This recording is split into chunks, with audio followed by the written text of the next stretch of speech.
le area esikuyo kune possibility enkulu yokuthi ANC iwine kakhulu, kodwa kudinga si attende zonke izinto ezishiwo ngabantu ngokuhlela.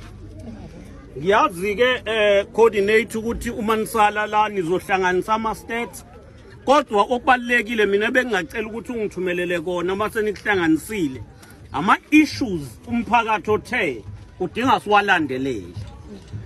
Zimbili izinto mhlambe imbili noma intathu. Kunomphakathi lo ngala umphakathi okade wabakhona la ewodi.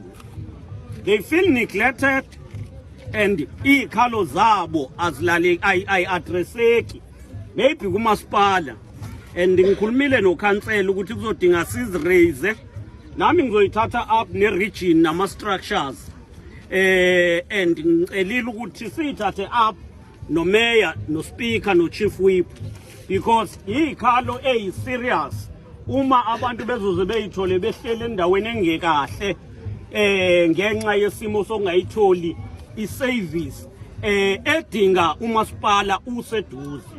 Eyesibili into yokuthi uma kuvela ama comrade amathuba emsebenzi kumele sakhe uhlelo oluvulela ukuthi indawo ibe spread, kungabi indawo eyodwa esiconcentrate kuyo, ngoba lokho kusilethela icriticism engenasidingo.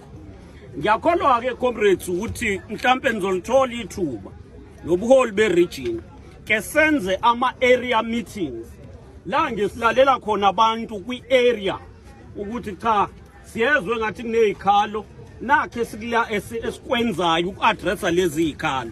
So engikushoyo ukuthi u-door to door wanamuhla udinga siwulandelele ngokuthi in 2 weeks time sibuyise impendulo in a form of area meetings kubantu bonke esikhulume nabo, and lezi zinto ebebeyibeka sis address genuinely, not ukuthi sibe cosmetic kuzo.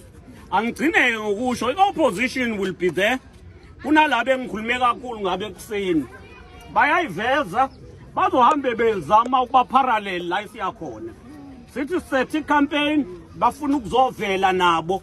Ngishile kuseni okwethu ukuye ebantwini singaba entertain singabanaki, ngoba bazofuna ukubudumo ngokuthi benze njani basiprovoke. The time besiprovoka bazobe seyabehambe bekhuluma bethatha ama video basifake all over bathi yithi esibaprovokile. So let's run a very smooth peaceful campaign eya kubantu ngo hayi ekhudelana nalabantu amavela shona lawa all over, because also mathuba nje abayizamela ispace kodwa thina asiye ebantwini.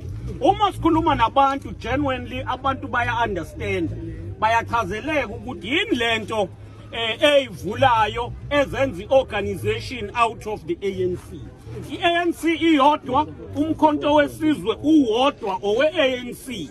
Laba bazama ukuntshontsha heritage ye-ANC bakwenza ngenhloso yokufeza oni i-opportunism yabo.